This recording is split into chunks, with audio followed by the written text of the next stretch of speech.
And we are wrestling with WWE SummerSlam. It was last Saturday, I believe, and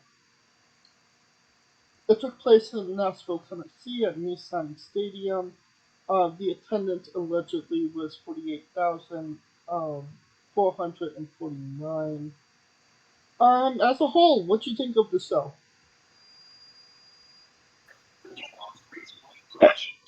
A solid show, I must say. For Triple H's first pay-per-view, it's pretty freaking solid. With a couple good vignettes, which lets you know who he bringing up, homie.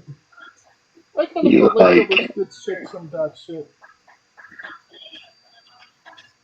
oh yeah, it was like the breaking generational curses pay-per-view. Well, speaking of breaking courses, Bianca Belair defeated Becky Lynch in 15 minutes and 10 seconds. Right. If it wasn't for the last match, this would probably be the best match on the card. No, Kalika? From a story archetype, yeah, because it kind of you almost can say Bianca beat Becky back into the man, but, She but I beat the think man into people her? were more. Yeah, she EST that ass back into the man. But it was more about what happened after, especially with Dakota Kai coming back, which everybody's like, what? And Io Shirai, now Io Sky, staying. Because we thought she was, Yeah, split. yeah. The rumor was she was done. Funny how that works. 2 weeks she was damn near done. Now she's like back on the scene. Back um, on the scene. how many stars would you give this match? 4 considering Becky busted her shoulder and finished the bitch. Yeah. Because if you saw that shot of her with the shoulder, oh man, man, oh man, oh man. Oh yeah, 12 stars for sure. Logan Paul defeated The Miz in 14 minutes and 15 seconds. I'd say this was 6 minutes too long, but what say you, Nico? Nah, that's pretty right. 15 minutes. Not divas match, but not not divas match, but not championship match. It was Logan Paul's second match, so it just basically gave him the let's see what you got feel. And once again, I can make the argument he's better than Dominic. Ooh.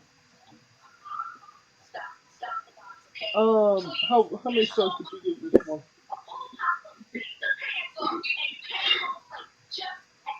4. It was pretty good. Everybody played their part. Um, I give it 2.5. Honestly, What? What? it was an Bro, okay match, it's a but somebody that for clearly carried Logan Paul to a really good match. that's my point. Logan looked good because May and Miz made him look good. Played his part. He's the chicken salad maker. Yes, and that just shows you how appreciative they are of the Miz because literally his last 2 years you could say he dealt with 2 of the bigger celebrities Yeah, and that's true. carried them. Speaking about getting carried, Bobby Lashley defeated Theory, retaining the United States Championship in 4 minutes and 45 seconds. I feel like this was a little bit of a disappointment considering how good Their Money in the Bank match was. What say you, Kaliko?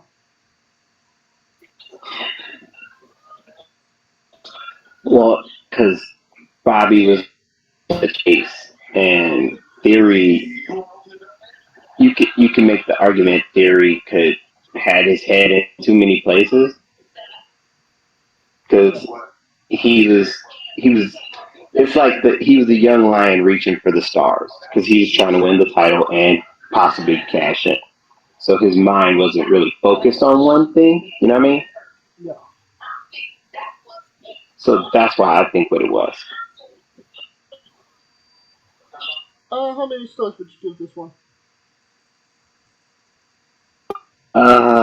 Three. Not as good as the Money in the Bank, but I know why. I'll give it two. Next up, we got the Mysterios, Ray and Dominic. They defeated Judgment Day, Finn Balor, and Damian Priest with Rhea Ripley by pinfall. It was a no disqualification match. We did see the return of Edge interfering on behalf of the Mysterios to give them the W. What say you, Kaliko? Everything we said was gonna happen happened. So yeah. Next. Pat McAfee defeated Happy Corbin by pinfall in 10 minutes and 40 seconds. What say you, Kaliko? Another pretty good match. I-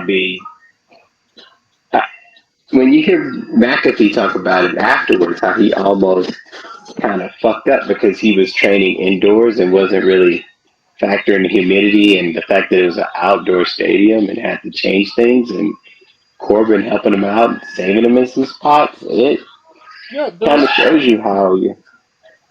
a lot of people had issues with the ropes. I mean, we chalked it up as lack of experience when Paul tripped. But McAfee tripped, Lesnar tripped. And those are the ones that I'm remembering off the top of my head. Well, welcome to Tennessee. There's this thing called humidity. I mean, yeah, I'm from the South, so I kind of expected that. If it wasn't, if, if you're from the South and if you ever been in the South, it's gonna be humid as shit. That's part of the game. So all of them slipping, everybody, well, why they slipping? Well, it's humid as shit, and it was supposed to rain, and it didn't rain. So by it not being raining, it was just like sticky ass air. And when you in sticky ass air, sticky shit happens. How many stars would you give this one? Three and a half. I think that's fair, yeah.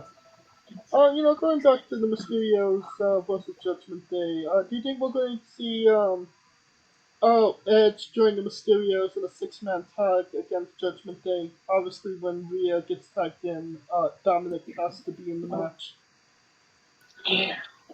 Based on what I kind of doubt that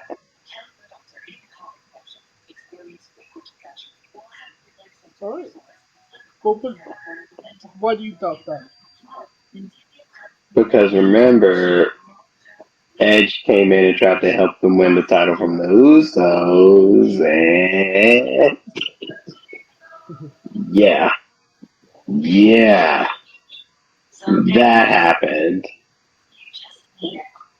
Well, that does bring us to our next match. The Usos defeated the Street Profits to retain their tag team championships in 13 minutes and 25 seconds. It does seem like they're teasing a Street Profits split. I feel like they have at least one more good tag team championship run in them. But what say you, Kaliko?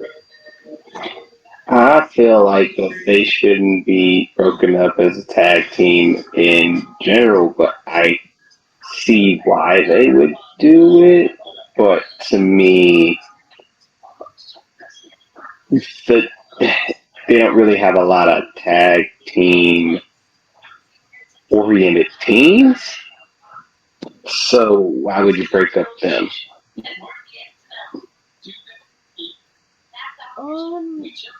It just seems like that's what they want to do, and that could I mean, they be, didn't break up. Everyone was yelling for them to break up the New Day, and they still didn't do that shit. So yeah. give me the bone here. Give me the bone here. All right. How many stars would you give this one? Uh, 3.5 because it's not. It wasn't like the Money in the Bank, but 3.5. I'll give it three. Liv Morgan, Really? yeah. SmackDown Women's Championship match. Liv Morgan defeated Ronda Rousey by pinfall in 4 minutes and 35 seconds. This was a really smart match. Obviously Liv Morgan can't carry Ronda Rousey through a 15-minute, Tokyo Dome match. And Ronda is too inexperienced to be led by Liv Morgan. So it got you where you needed to go in the time that they got. But what's your take? Right. Um, it was smart in the sense that we said Ronda was gonna beat the brakes off her ass, and but Liv's gonna win the match. Everything I said, I was like, Ronda gonna beat the piss out of her ass, but Liv is gonna win this match, and it happened. And it's teasing a frustrated Ronda and possibly a turn. So we'll see how it goes. I believe one is suspended right now. Yeah, but if you think she's gonna come back all happy-go-lucky, you got another fucking thing coming. And the main event, the last match, the thing everybody wanted to see, maybe possibly depending on who you ask. Um, the unit, the undisputed WWE Universal Championship last man standing match for the last time until they do it again. Roman Reigns defeated Brock Lesnar in 23 minutes. Certainly, if this is their last match, it certainly was the most memorable, considering everything that happened. But what say you, Kaliko? I mean, they left it all out the ring. I literally left it all out the ring. Literally. Honestly, can we say this was like the best storytelling match of it all? Oh yeah, And I can make an argument this was the most invested that Michael Cole has been in a Brock Lesnar Roman Reigns match. Pat Which, McAfee brought that out in him, didn't he? yeah, and the fact that the one thing was like for the love of God, count faster. Yes, that That was a great line. it was one of the more insane matches ever in WWE history. Brock Lesnar fucking tipped the ring with a trapdoor. Like, what? Who thought that up? And, I've only seen a ring look like that when, like, a toy one, when you pick up one side. Never thought that could actually happen at a real sized ring. hmm I mean, it can, but that's why you. That's the bad part of if you were sitting in the front row watching the Oh, rest of yeah. that match with a goddamn fucking ring fucking angled up, and you just sit there like, what the fuck? Yeah. So, I mean, but still in all, it was a great match, great storytelling, How do you feel great way to about end it. the referee counting while they were still stockpiling on Brock Lesnar? Because that's not exactly how a last man standing match works.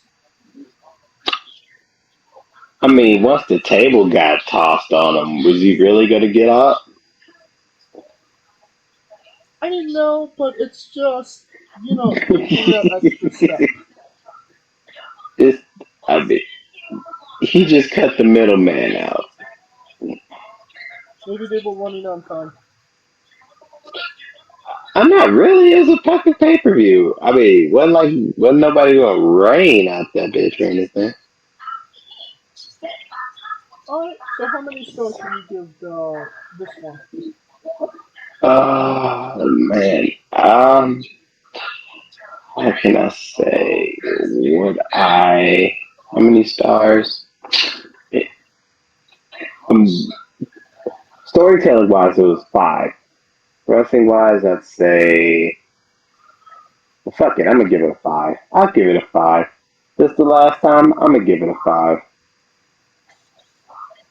I'm going to give it 4. I think it was I'll a give it really a good 5. match. It was the most exciting thing on the card. People that were having reservations about seeing SummerSlam that I know, I said, whatever you do, watch the last fucking match. Because you want to see that match. And like, no, but I was like, yeah, watch the last match. Pretty So, much. yeah. Alright. Another SummerSlam in the books. Thumbs up, thumbs down, thumbs in the middle. Thumbs up, considering those Triple H's, and he literally made everything. I think this was the first SummerSlam where it felt like every match mattered, right? Yeah, Because usually you get the match where it's like kind of fuck it. Even the Dominic, even the Mysterio's Judgment Day match mattered in the sense of it storyline wise, right? Like every match had a story to get to, right? yeah. And that's where I'm at.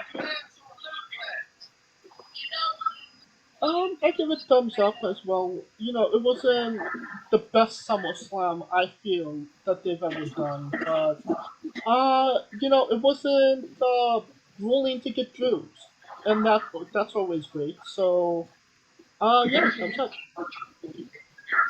See? Okay. That will conclude our coverage of SummerSlam. If you like what we're doing, please like, subscribe, comment, both on YouTube and Castbox.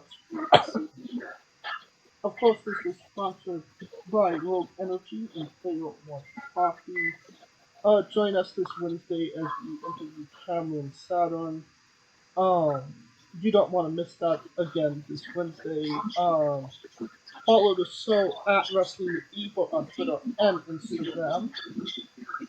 And you can follow us individually as well. I am at JamesJ993. Where can we find Kaliko?